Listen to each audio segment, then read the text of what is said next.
तारे शिव गेरु से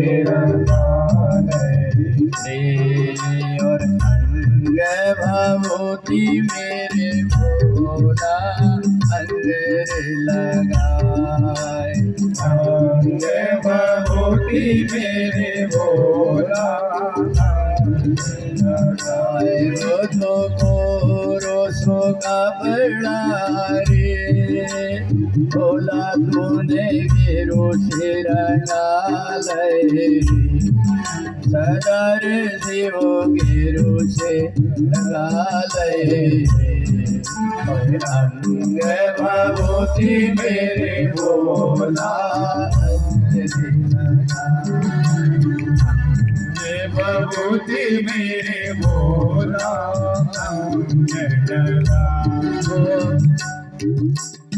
नाग कन्या ने ये नियम ले लिया कि मैं 108 बेलपाती रोज चढ़ाऊंगी। एक दिन रह गया तो कई लोग कहते हैं कि जैसे अपन कोई सामान का अपन उपयोग कर लो तो उसके बाद में वो बासा हो जाता है। जैसे रोटी बना करके रख दो तो वो बासी हो जाती है। ऐसे ही जो चढ़ी हुई बेलपत्ती थी, चढ़ी हुई बेलपत्ती को जब उसने देखा कि 108 बेलपत्ती मैंने पहले दिन चढ़ाई थी और वही बेलपत्ती को उन्हें उतारा और उतार करके और पानी से धो करके ओम नमः शिवाय बोल करके वही बेलपत्ती को पुरानी वाली को चढ़ा दी। जब चढ़ाने लगी तो भगवान भोलेनाथ ने सोचा कि देखो सुबह का अगर खाना शाम को खाते हैं तो दोपहर का बासा कहलाता है और रात का अगर खाना खाते हैं सुबह तो अपन कहते हैं वह खाना बासा हो गया। अब भोलेनाथ ने सोचा कि भले एक बेलपत्ती चढ़ाती 108 ना चढ़ा करके, परंतु जो चढ़ी वाली बेलपत्ती है वही चढ़ी वाली बेलपत्ती को लेकर के नाग कन्या चढ़ाने लगी। तो भगवान शिव को बड़ा क्रोध आया। भगवान शंकर ने क्रोध करके देखा कि वो कन्या आंख बंद करके बैठी है तो मूर्ति में से जोर से आवाज आई। जब मूर्ति में से जोर से आवाज आई तो कन्या ने आंख खोल करके देखा कि सामने की मूर्ति हिलने लगी। भगवान भोलेनाथ की मूर्ति बोलने लगी, ये कन्या ये क्या कर रही है? तूने चढ़ी हुई बासी बेलपत्ती और फिर से मेरे को चढ़ा दी। तू नहीं जानती है बेटी जो बासे फूल चढ़ाते हैं वो बासे फूलों की ही तरह मुर्दा पति को पाते हैं।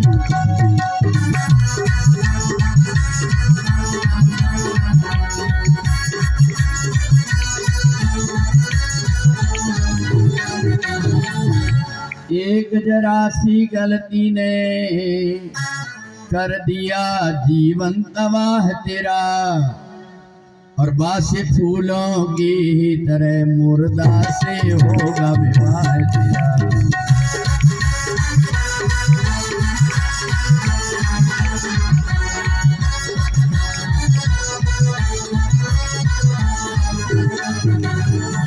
नाग कन्या ने सोचा कि मैं भगवान शिव की पूजन करूंगी और मेरा अच्छा सा वर मिलकर के मेरी शादी हो जाएगी। तो ये सोच करके वो भगवान शिव की पूजन कर रही थी, पर हो गया उल्टा। भगवान शंकर ने कहा, देख तूने मेरे को बासी बेलपत्ती चढ़ाई है इसलिए तेरे को भी मुर्दा पति के साथ में विवाह करना पड़ेगा। अब नाग कन्या घबरा गई। नाग कन्या ने भगवान भोलेनाथ से कहा कि बाबा एक बात बताओ कि मुर्दा आदमी के साथ में आज तक की किसी की शादी हुई है? भगवान भोलेनाथ का नहीं। तो भगवान भोलेनाथ ने पूछा कि एक बात बताओ कि ये बासे फूल जो तुमने चढ़ाई हो तो इसका फल भी तो तुमको भोगना पड़ेगा। तो नाग कन्या ने कहा अच्छा है, मेरी एक दिन की गलती हो गई, पर ये बताओ कि 29 दिन तक मैंने जो तुम्हें ताजी बेलपत्ती चढ़ाई हूं उसके बदले में मेरे को क्या फल मिलेगा। तो भगवान भोलेनाथ ने कहा कि देख, एक दिन तूने गलती की है तो तेरे को मुर्दा पति मिलेगा, परंतु 29 दिन तक के तूने जो पूजा किया है इसके कारण जो मुर्दा पति तो तेरे को मिलेगा, परंतु इसके पुण्य के कारण वो फिर से जिंदा हो जाए। तो नाग कन्या ने कहा कि क्या मेरा मुर्दा से ही विवाह होगा। बोले हाँ, तुम्हारा मुर्दा से विवाह होगा। और भगवान भोलेनाथ ने बता दिया देवी, तुम्हारा पहले जन्म से, तुम पहले जन्म में भी नाग कन्या थी, तुम्हारा विवाह नागलोक में हुआ था, इसलिए इस समय पर वायुपुत्र ने जन्म लिया, उनके साथ में तुम्हारा विवाह होना है। तो नाग कन्या ने सोची कि अब मेरा विवाह जब मुर्दा से ही होगा तो अब मेरे को इधर उधर पर ढूंढने की आवश्यकता नहीं है। अब वो रोज ये देखते रहती कि मेरे विवाह का समय कब आएगा। इधर दुर्योधन ने देखा कि ये जो भीम है, भीम के कारण मैं जीत नहीं पाता, इसलिए मेरी रास्ता से अगर भीम अलग हो जाएगा तो कम से कम पूरा राज्य मेरा हो जाएगा। तो ये सोच करके दुर्योधन ने मन में विचार किया अपने भाइयों से कि दुर्योधन को खाने का बड़ा शौक है। तो दुर्योधन ने कहा एक काम करो, बढ़िया से मैं लड्डू बनाता हूँ और मैं भी पेट भर करके खा लेता हूँ और बाकी के लड्डू में लेकर के जहर मिला देता हूँ। तो उनने बढ़िया से लेकर के लड्डू बनाया और लड्डू बना करके उनमें एक थाली भर के अलग निकाल करके उसमें जहर मिला दिया और जहर मिला करके उसने जब रखा तो इतने में भीम आया। भीम ने देखा कि दुर्योधन के पास में लड्डू से भरी थाली रखी। तो दुर्योधन ने मन में विचार किया, अगर इसको मैं यहाँ पर ये लड्डू खिलाता हूँ, ये यहाँ मर जाएगा तो नाम मेरा लगेगा कि मैंने ही कुछ किया होगा। तो इसलिए भीम ने कहा कि एक काम करो, ये लड्डू अपने यहाँ पर नागेश्वर महादेव है, उन नागेश्वर महादेव में चल करके इनका भोग लगाना है, इसलिए लड्डू बने। तो भीम ने कहा ठीक है दुर्योधन, मैं चलता हूँ आज पूजन में और मैं भी पूजन में सम्मिलित हो जाऊंगा और भगवान को भोग लगा देंगे। अब इधर दुर्योधन ने और दूसरे को नहीं ले गया, तो शासन को साथ में लेकर के और भीम को लेकर के नागेश्वर महादेव वहां जाकर के जब पूजन करने लगे तो पूजन करके आरती किए, भोग लगाए और भोग लगाने के बाद में दुर्योधन ने चाल चला, कहा भीम आज तक के मैंने तुम्हें पेट भर करके कभी भोजन नहीं कराया, इसलिए एक काम करो, इन लड्डू को पहले तुम खा लो, तुमसे जो कुछ बचेंगे तब हम लोगों को प्रसाद रूप में ले लेंगे। एक थाली में अलग से जो सांप वाले लड्डू रखे थे जिसमें जहर नहीं मिला था, वो लड्डू को लेकर के दुर्योधन ने सबको बांट दिया। अब जो जहर वाले लड्डू थे, भीम जाकर के बैठ गया और एक एक करके जब खाते गया तो भीम के पेट में ऐसी अग्नि थी कि जितना जितना खाता जाता था उतनी भूख लगती जाती थी। तो भीम ने पूरी की पूरी थाली खा लिया। जब पूरी थाली खा लिया और थाली खाली ला करके दुर्योधन को दिया, भैया देखो मैंने पेट भर के खा लिया है, अब ये थाली वापस ले लो। इतने में भीम ने देखा कि मेरा सिर घूम रहा है। दुर्योधन से कहा, बड़े भैया कहीं ऐसा तो नहीं कि मेरे से ज्यादा मैंने खा लिया हूं लड्डू, इसके कारण सर घूम रहा है।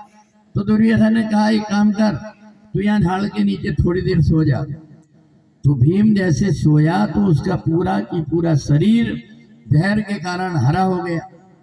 अब इधर जब हरा शरीर हो गया भीम का, तो दुर्योधन ने धीरे से दुशासन से कहा एक काम करो, अब इसको पकड़ करके ये मर गया है, ये लेकर के पानी में नदी में डाल करके अपन चले जाओ, किसी को पता नहीं लगेगा कि भीम कहाँ गया। अब इधर दुर्योधन ने चाल चल करके और उठा करके भीम को लेकर के डाल दिया नदी में, और नदी में जैसे डाला तो उस समय पर नदी की धार में मुर्दा बहते बहते बहते बहते दूर चला।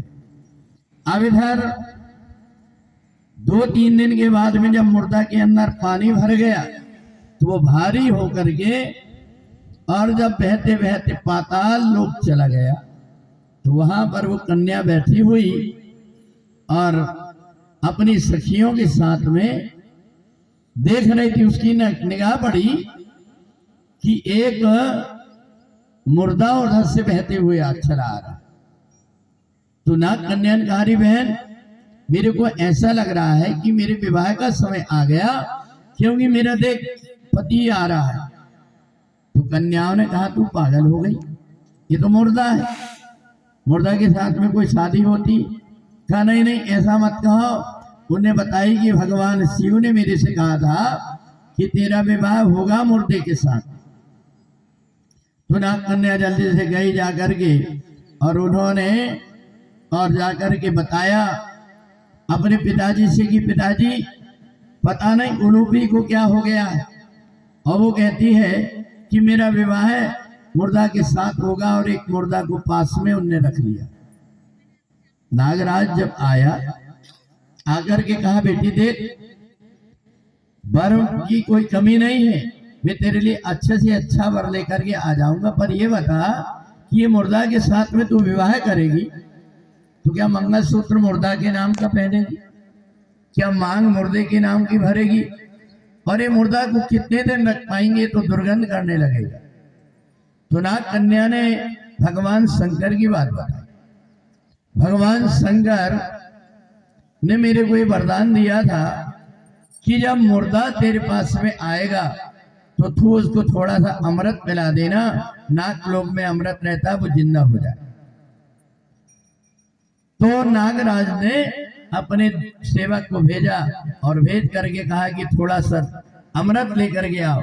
जैसे अमृत लेकर के आए और भीम के मुंह में जैसे डालते हैं, तो जैसे डाले तो वैसे ही भीम ने आंख खोल करके देखा तो देखा वहां बड़े बड़े नाग और नागिन बैठे हुए। भीम ने उठ करके बैठा, उसने देखा कि मेरे गले में माला किसने डाला। तो नाग कन्या हाथ जोड़ करके खड़े हो गई और उसने कहा कि स्वामी, मैं तुम्हारी अर्धांगिनी हूं, मैंने ही तुमको वरण किया है ये माला से। तो भीम ने कहा कि ये बताओ कि मैं नागलोक में कैसे आ गया? तो कन्या ने कहा, ये हमको नहीं पता है, हमने तो तुम्हें बहते बहते आते देखा था, इसलिए मैंने पकड़ करके तुम्हें किनारे पर लगाया। भीम को याद आया कि मैंने लड्डू खाया था, इसके बाद से मेरे को होश नहीं है, हो ना हो ये लड्डू में जहर मिला रहा होगा, इसी के कारण में मेरे को मूर्छा आ गई। तो भीम ने पूछा कि एक बात बता नाग कन्या, कि तूने ऐसा क्या किया जिससे कि मैं जीवित हो गया? तो नाग कन्या ने कहा, देखो वो दिख रहा है ना कुंड तुमको हरा हरा, उसमें अमृत भरा हुआ है, और उसमें से मैंने थोड़ा सा अमृत ला करके तुमको पिलाया। तो भीम ने कहा, तूने कितना पिलाया? बोले आधी गिलास। तो भीम ने कहा, बताओ, इतना बड़ा कुंड भरा तुम्हारे यहाँ, और मैं जब भोजन करता हूं तो 4 भाई जितना भोजन करते हैं उतना मैं अकेला भोजन करता हूं, और तूने मेरे को अमृत पिलाई भी तो केवल आधी गिलास। तो भीम ने देखा अमृत की सुगंध आ रही थी और जाकर के बाल्टी उठाया, और बाल्टी से उठा उठा करके जब पीने लगा तो वहां जो नाग थे वो नाग सब भीम को देख करके उसको डसने लगे, पर अमृत पिया था इसलिए उसको कोई प्रभाव नहीं हुआ। जब अमृत के कारण नाग लोगों का प्रभाव नहीं हुआ तो उनने भगवान शंकर को याद किया। भगवान शंकर को जैसे याद किया, भगवान भोलेनाथ ने सोचा कि मेरे को कोई पुकार रहा है, आंख खोल करके देखे तो नागलोक से आवाज आ रही थी। भगवान भोलेनाथ ने जैसे सुना नागलोक से कि ये सब आवाज नाकलोक से आ रही है। सारे जितने भी हैं भगवान भोलेनाथ से कह रहे थे कि नागों को मरोड़ मरोड़ करके फेंकते जा रहा है, इसलिए आप आकर के रक्षा करो। भगवान शंकर जैसे आए तो देखे, बाल्टी भर भर करके भीम अमृत पी रहा था। शंकर जी ने देखा और जैसे ही उसके त्रिशूल पेट में मारा तो पूरा की पूरा अमृत नीचे गिर गया और भीम बेहोश होकर के गिर गया। भगवान शंकर ने सोचा कि ये है कौन जो इतने अमृत पी रहे हैं। आग बंद करके देखा, उतने में वायु देवता आकर के खड़े हो गए। वायु देवता भगवान शंकर से कहते, भोलेनाथ ये मेरा ही बेटा, ये पांडवों के यहाँ पर अवतार लिया है, इसलिए मैं आपसे भिक्षा मांगता हूँ कि इसको आप जीवित कर दो। तो भगवान शंकर ने जो पेट फटा था भीम का, उसको अपने हाथ से सिल करके और उनको फिर से जीवित कर दिया। तो भगवान शंकर सबसे पहला जो ऑपरेशन था भीम का, भगवान शंकर ने ही किया था। और भगवान शंकर ने ऑपरेशन जब किया तो ऑपरेशन करके और फिर भीम को जीवित कर दिया था। तो इसलिए सूत जी शौनक आदि ऋषियों से कहते हैं कि भीम को जीवन दान जब दिया तो कुंती को पता लगा कि भगवान भोलेनाथ ने मेरे बेटे की रक्षा किए हैं, तो इसलिए उन्होंने मणिकर्णिका के रूप में एक सुंदर अपने यहाँ पर एक शिवलिंग की स्थापना किया और पांचों अपने बेटों को साथ में लेकर के भगवान शंकर की वहां पर बैठ करके पूजा करने लगे। ओम नमः शिवाय, ओम नमः शिवाय, ओम नमः शिवाय, ओम नमः शिवाय, ओम नमः शिवाय, ओम नमः शिवाय, ओम नमः शिवाय, ओम नमः शिवाय, ओम नमः शिवाय, ओम नमः शिवाय, ओम नमः शिवाय, ओम नमः शिवाय, ओम नमः शिवाय, ओम नमः शिवाय, ओम नमः शिवाय, ओम नमः शिवाय, ओम नमः शिवाय, ओम नमः शिवाय, ओम नमः शिवाय। अब इधर भगवान शिव की जब पूजन हुई तो जब भगवान शिव की पूजन हो गई तो गांधारी ने देखा, गांधारी सोचने लगी कि ये पांडवों के यहाँ तो कभी ऐसा उत्साह होता नहीं, पूरे गांव के लोग बैठ करके ये किसकी पूजा कर रहे हैं। तो इन्हें जाकर के देखा कि ये भगवान शंकर की पूजा कर रहे हैं। तो गांधारी को लगा कि बताओ इनके यहाँ पर ये बैठ करके भक्तिभाव से पूजन कर रहे हैं, इन्होंने मेरे को नहीं बुलाया। इसलिए गांधारी ने सोचा कि अब मैं इनका अपमान करूंगी और इनको भी नहीं बुलाऊंगी। ऐसा करके उन्हें दुर्योधन से कहा, दुर्योधन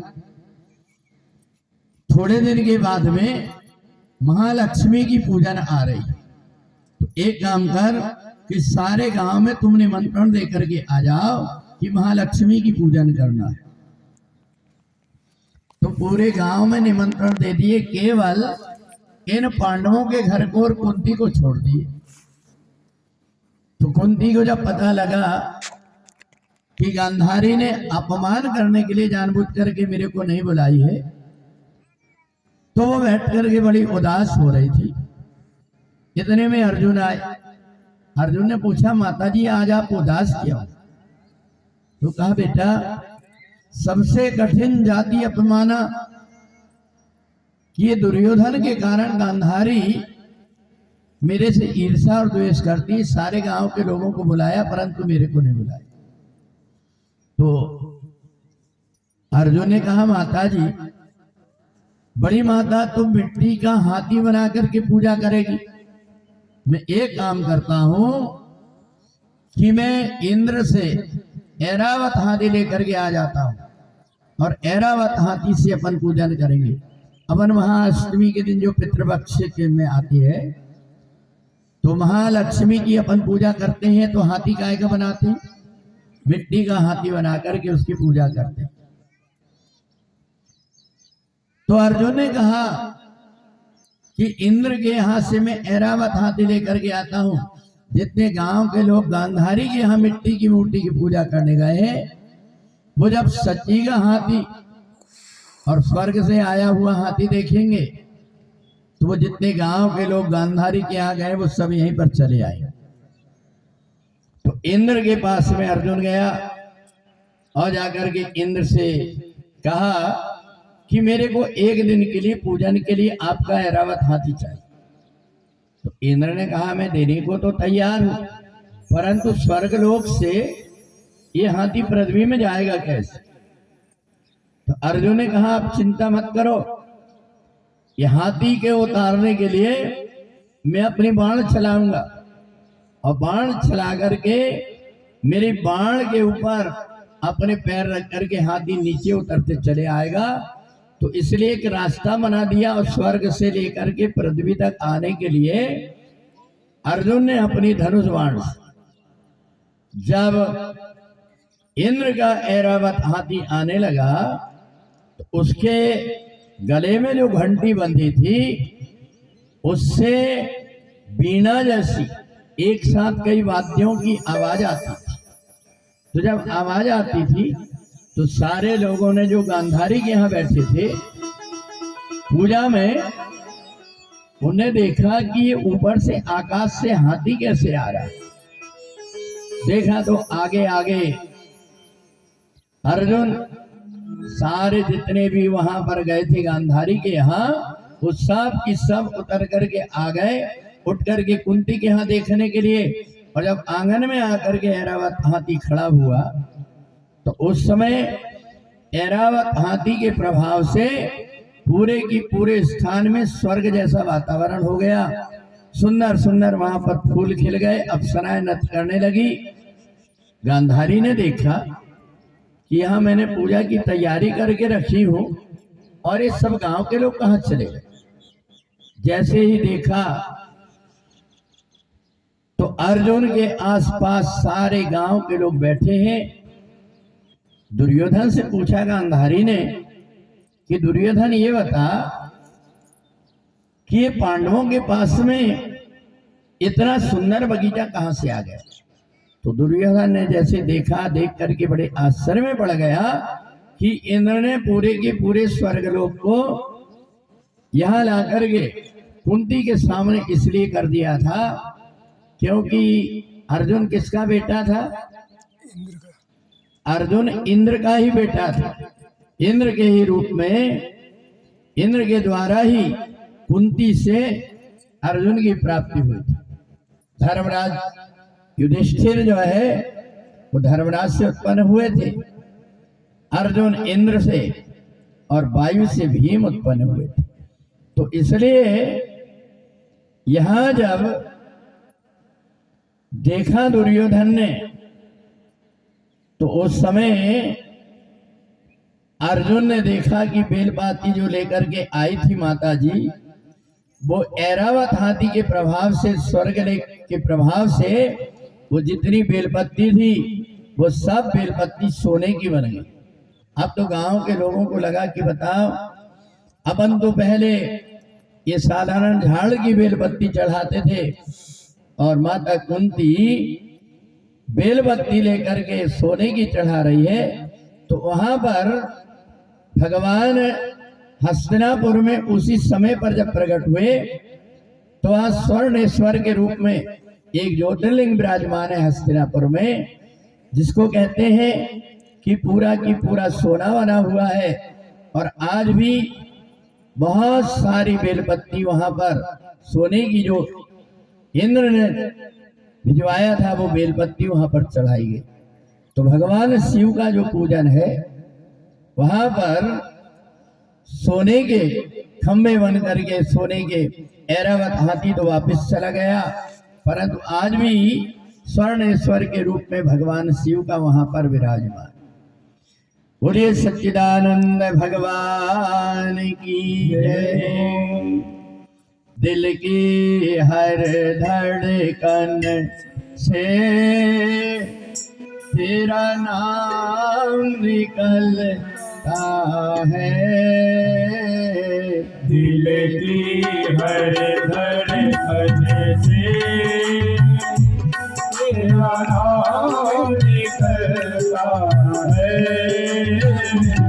भगवान तेरे दर्शन को तेरा दास तरसता है।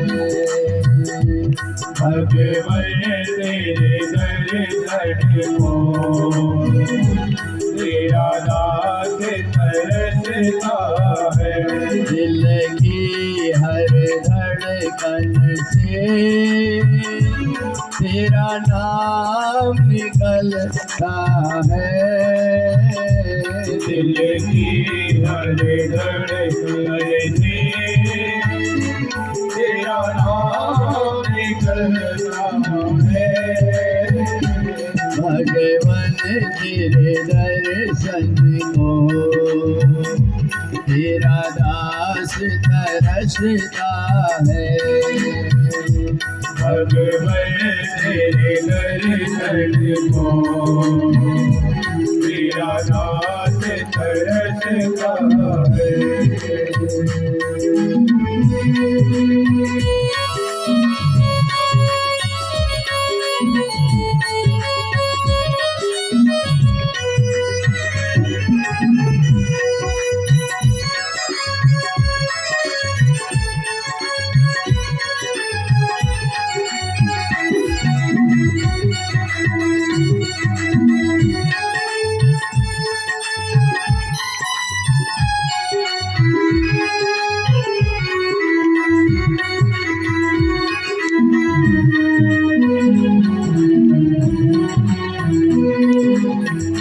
यहाँ सौनक ऋषि से सूत जी कहते हैं कि भगवान शंकर के सिर के ऊपर जो गंगा है, गंगा में यदि व्यक्ति जाकर के एक बार डुबकी लगा लेता है तो पूरे जीवन के पाप दूर हो जाते हैं। इसलिए 12 वर्ष में अपने यहाँ कुंभ का मेला भरता है। एक गांव में एक माताजी बहुत गरीब थी, बनी मजदूरी करती थी अपने गांव में, और उनका पति बीमार हो गया। थोड़े दिन में उसकी मौत हो गई।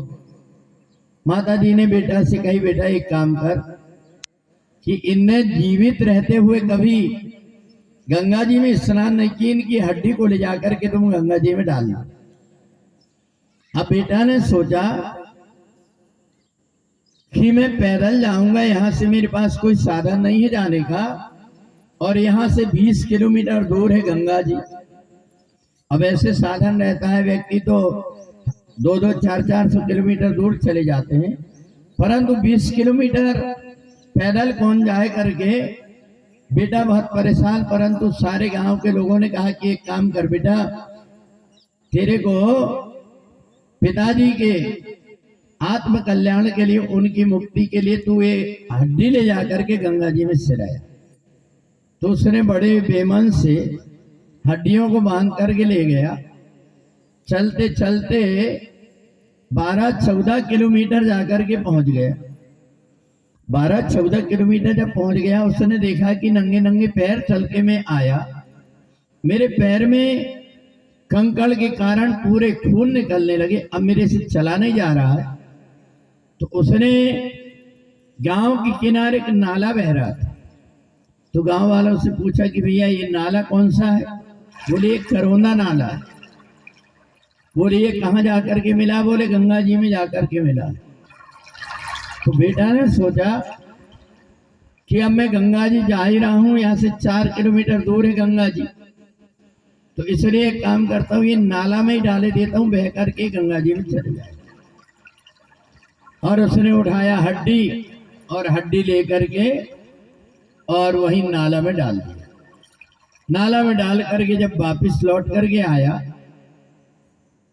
तो रात में बुढ़ा दादा सपना दिए अपनी पत्नी को, बोले देखो तुम्हारे बेटा ने मेरी हड्डी गंगा जी में तक नहीं सिरा पाया, एक नाला में ले जाकर के सिरा दिया।